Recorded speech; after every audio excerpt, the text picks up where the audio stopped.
After a spectacular quarter century that turned modest Chapman College into booming Chapman University, there's going to be a change at the top. Jim Doti, Chapman's legendary president, who took a victory lap on this show a few months back, is stepping down, and stepping up, a distinguished mathematics professor. For the past 10 years, Chapman's provost, that's the #2 position, and next month he becomes the prez. Well, what's it like to take over from a legend, and what are the big issues facing Chapman in all of higher education? We have plenty to discuss, and Dr. Struppa is here to do it right now on Inside OC. Inside OC is brought to you by 5 Point. 5 Point is an independent real estate development company with assets under management across California. 5 Point is a proud sponsor of public television and community programming.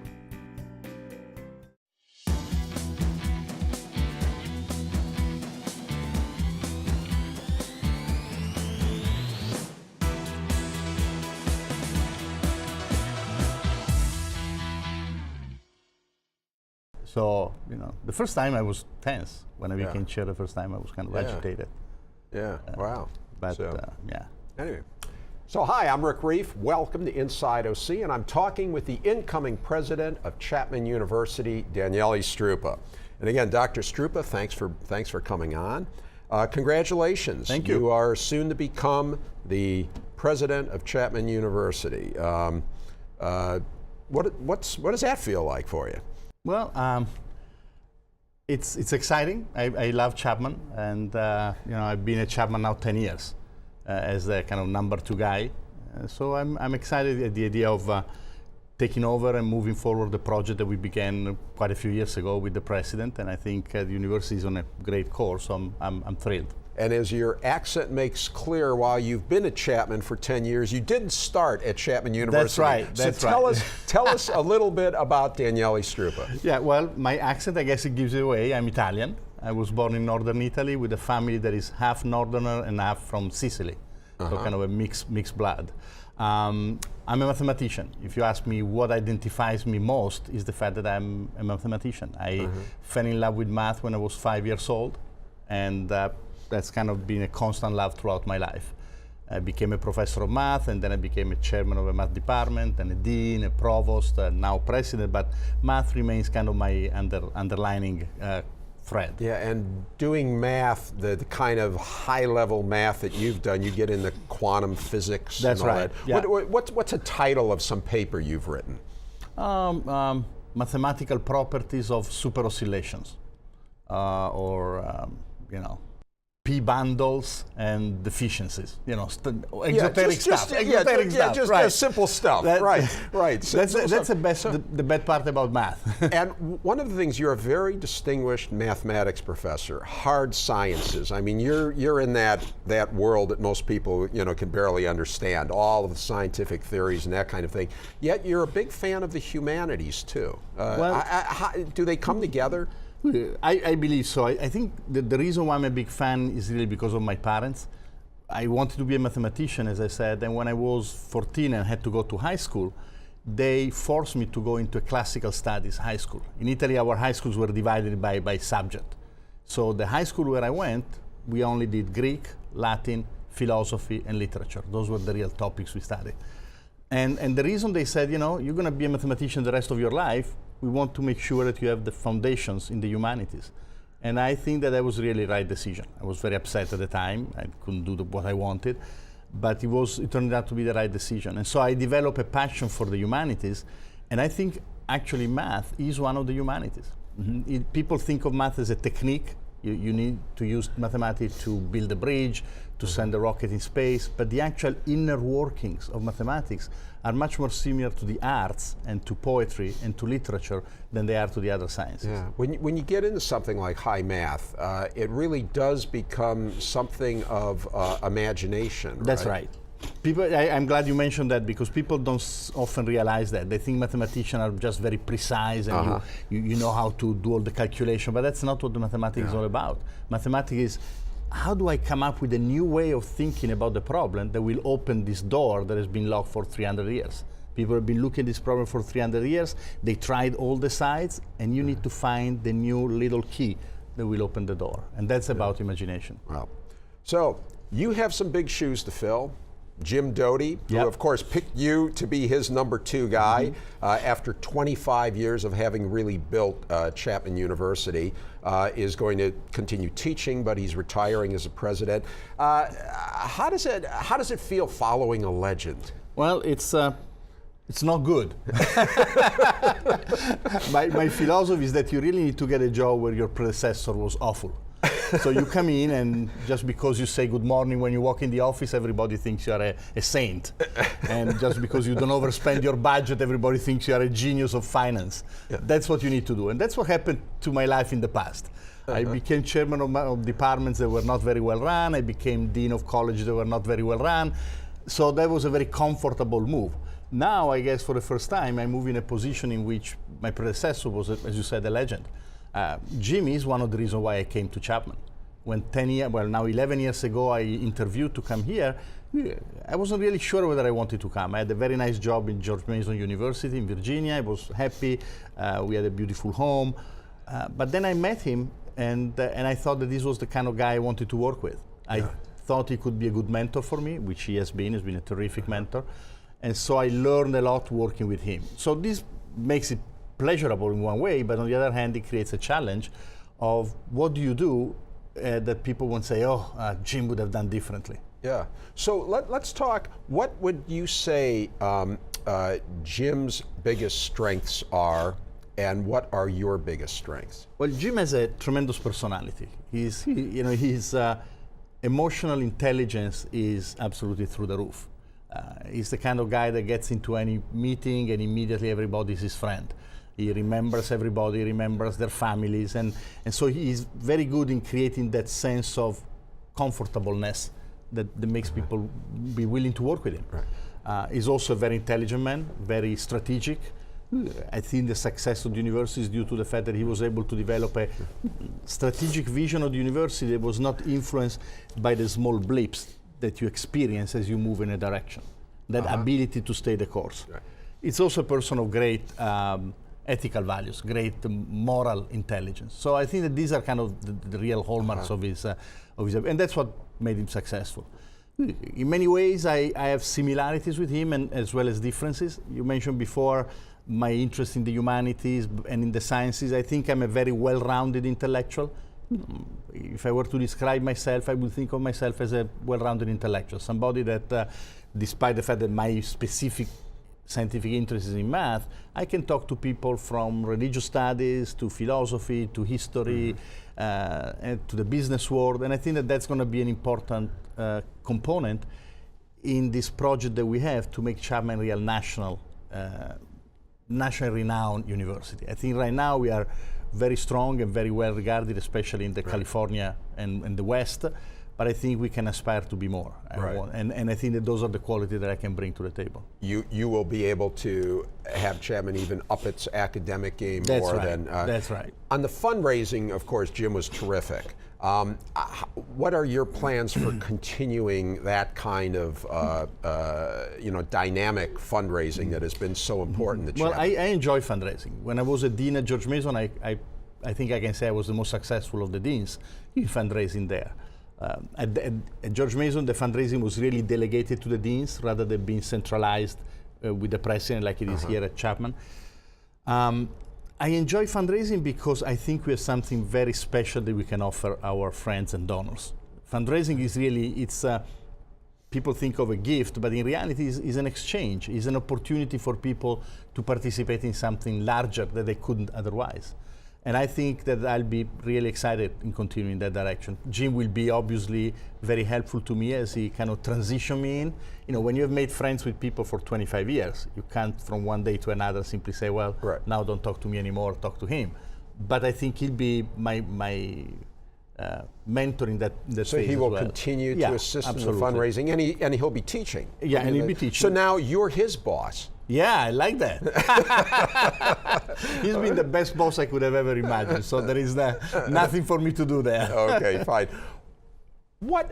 What is the state? We hear there's so many negative things you hear about higher education nowadays. It's too expensive. Professors don't teach. There's unrest on campus. There's the free speech, hate speech debate, all that.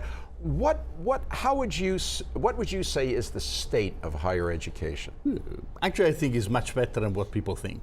I mean, you mentioned some of the key points, and I think they're all important points. Let me start with the first. You talked about being overpriced. I think if you look at data, they will show you that a degree actually has an economic value that far surpasses the cost of education. So it's an investment. It's an investment that is way better than the majority of investment people can make over the long run. In other words, you may graduate and your first job won't be able to pay you back for what you spent. So I think that the notion of being overpriced is a little exaggerated. Well, but you made that argument. Jim Doti, when he was on the show, made the same argument. And who am I to argue with a mathematician and an economist? Having said that, in a way, that argument, isn't that almost like, well, you should buy a car because it's shown that you'll get to where you want to go a lot faster than if you walk. In other words, yes, everybody would agree. You get a college education, you're going to do better in life than if you don't. But that doesn't really get to the issue is, are there better ways to do it? Are there more efficient ways? Are the ways changing? People can now go online, basically, and get a degree. And, in other words, so when I say overpriced, that's kind of where I'm coming from. Okay. And don't a lot of people make that argument these days? Absolutely. You're touching a lot of really interesting points, so it's difficult to pick and choose. But for example, you mentioned the online, and aren't there more efficient ways to learn? Right. Well, I think then the question is, what does it mean to learn?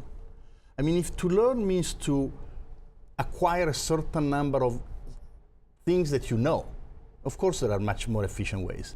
You don't need to come to my classes to learn how to multiply polynomials. You can go online, and there is the Khan Academy that will show you how that happens. So the question is, what is the added value? And to me, the added value comes when you have a university, and I'm proud to say Chapman is one of those, where the professors really bring something more to the classroom, which is the much larger perspective, which is going to make you take advantage of what you learn in a different way. If you were to take a class with me, you would come out by knowing how to multiply polynomials, which you'll never use in your life. But that's part of the curriculum. But what you will actually learn is the role that mathematics plays, and it will help your mind think of ideas that you would not have thought otherwise. So to me, the real key for a university is to be able to bring this additional value and not simply a set of skills or data or facts that you can learn in other ways. So that's why, to me, and that goes back to the larger issue of higher education, you need to think about schools where the faculty are engaged with the students. If you come to a class where there are 300 students, then it's not much different than going on YouTube. In fact, in a way, it's worse, because on YouTube you can rewind, listen to it again, stop it when you need to go get a glass of water. But if you go to a class where there are 10 students, and the entire semester, the 10 students engage in constant discussion, debate, challenging each other, challenging the professor, you come out with a growth, intellectual growth, that is invaluable. You answer that just as well as Jim did. I think you are going to do just fine. I hope you didn't say exactly the same things, though. It was close. It was close. But actually, you got more into the classroom type of. He was more results oriented. He's the economist. Right. So right. Anyway. One of the challenges that Jim faced and that you face is the expansion of the university. As one person told me, a resident, we are not a college town. We are not a university town. We are a town with a university. And that's the way they look at it. And it's tough to expand in the city of Orange. And because of the success of Chapman now, it's become much larger. It's almost double what it was, 15, 20 years ago. 8,000 students, roughly. I think you want to expand, add another 3,000 students or so. 2 or 3. And the residents are saying, no way, the city will let you do another 800 without further approval. And you talk to the residents a lot. How's that going? Well, first of all, you said the residents don't want. I would say some residents don't want. I would even venture to say probably a minority, but of residents don't want it. But as you know, from your profession, if the minority is vocal enough, then it may give the appearance that it's actually a majority. So the issues, it's typical of, to use that expression, of towns where there is a college or where there is a university. Our students, by and large, are very nice kids. I mean, they are very committed to learning, they're very committed to helping the community. Most of them are really socially oriented, so we really have great kids. But when you have 8,000 students, even if 1 out of 1,000 is misbehaving, the impact is visible. And I think that what some residents have been complaining about has been the so-called party houses, where students exceed in their behavior. And unfortunately, this happens off campus, so the university doesn't have any authority to do anything.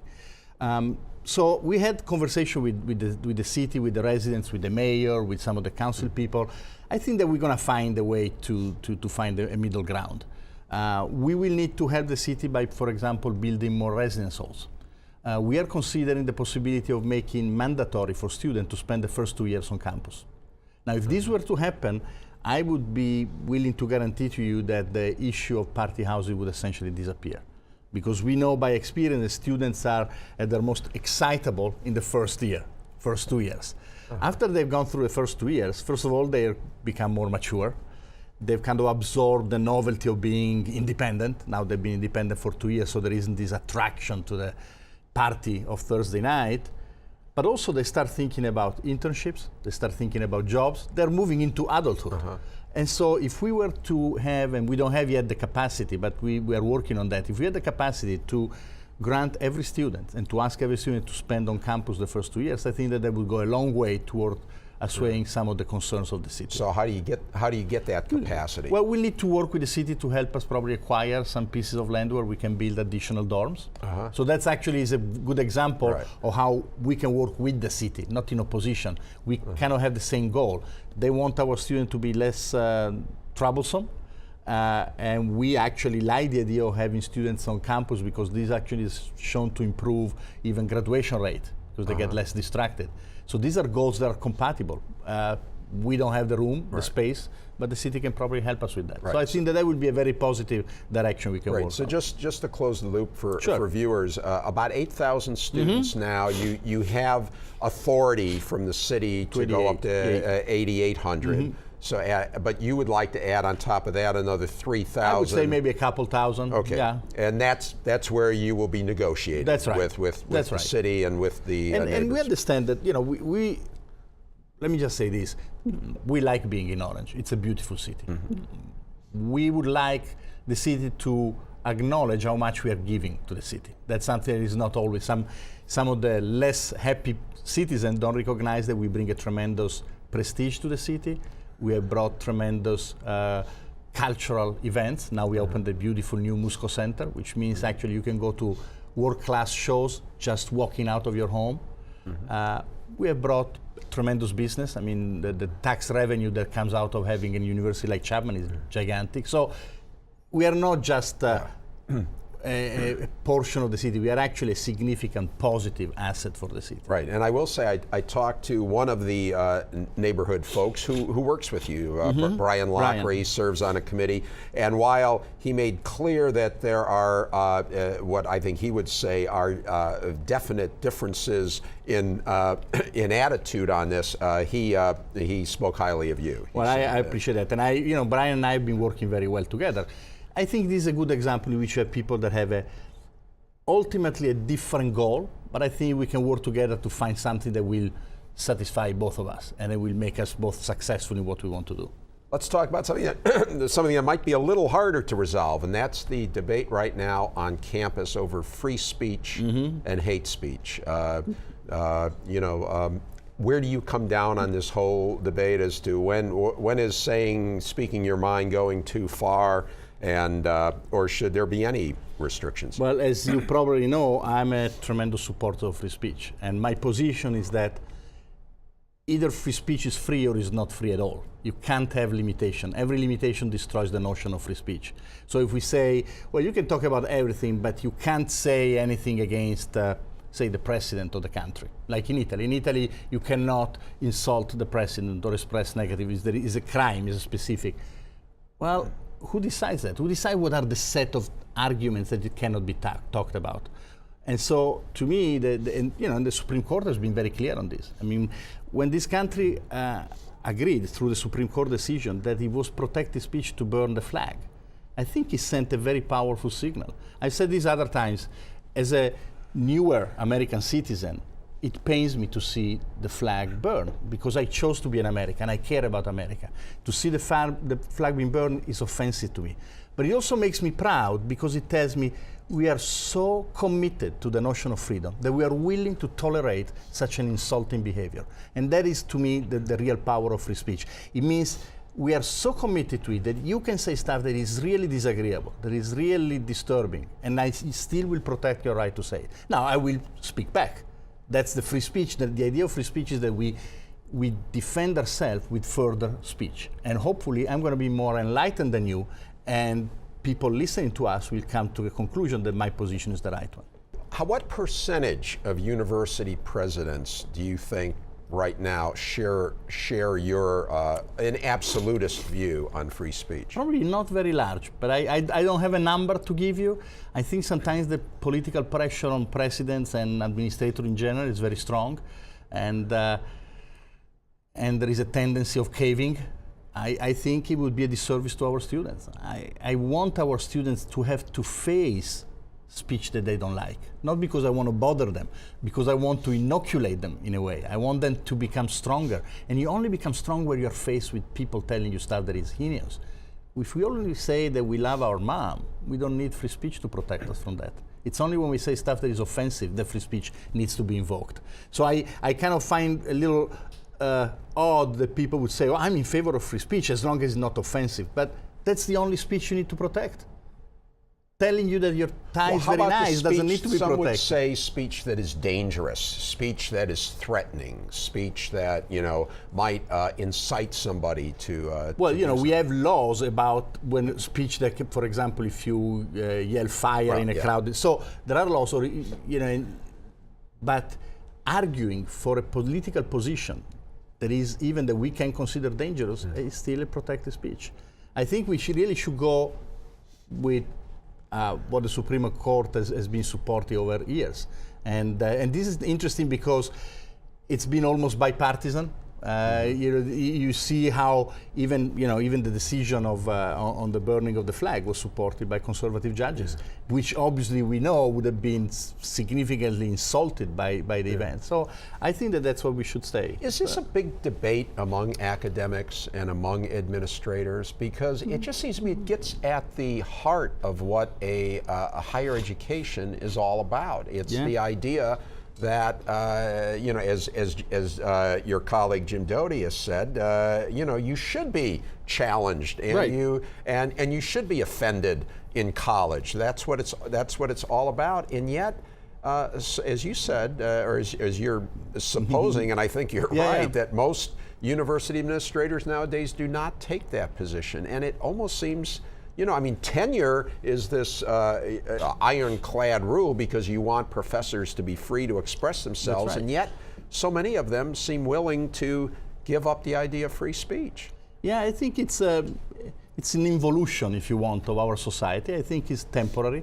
I think it's due to the fact that, as I said, there are political pressures and people in positions which are essentially political, like most administrators are, feel that pressure and may not always make the right choice.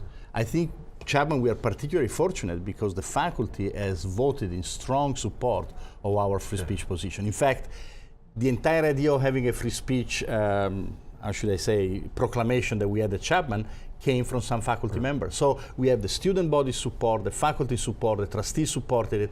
So I think that we have an ethos that says, listen, sometimes it's going to be uncomfortable, and that's just the way it is. It's interesting you said the students support it, because students have bbeen the genesis of much of this desire for safe spaces and things like that. So at Chapman, you're not getting that? At Chapman, our kids, the student senate, the student governing body, they voted unanimously in support of this. I presented this. I visited the student governing meeting together with the president of the faculty senate. It was really very nice because you have a top administrator, you have the president of the faculty senate and the students, and we talked about it and we discussed it and they approved it. I think they do understand that discomfort is part of the learning. If you only hear what you like and what you agree, what is the learning? It's only when you hear something that you think is really obnoxious that forces you, even if you will continue to disagree, but it forces you to strengthen your argument. That's what is really important. You don't have to agree with the person, but the person acts as an enzyme, as a catalyst for your brain to start thinking, okay, so how do I really object to that point of view? What is really the fundamental point I have in favor? And that's, to me, is very positive. Very good, very good. Well, listen, it has been wonderful having you on, President Struppa, and thank you. And we'll have it's you great back. Being here. Yeah. And congratulations again. And maybe you'll have a 25-year run, hey? Well, probably not so many. Okay, well, thank you very much. Okay, well, that's it for now. Thanks to my guest, Daniele Struppa. You can watch this show and past shows by going to pbssocal.org or rickreiff.com. You can also catch our shows and our post-show open mic chatter on YouTube. And follow us on Facebook, Twitter, and Instagram. Thanks for watching. We'll see you again on Inside OC.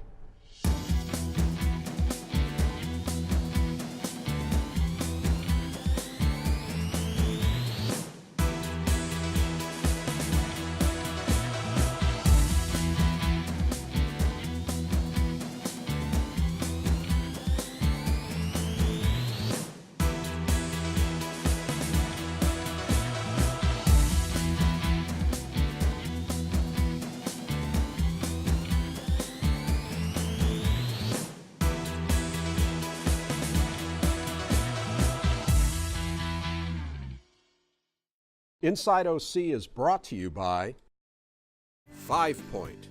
5 Point is an independent real estate development company with assets under management across California. 5 Point is a proud sponsor of public television and community programming.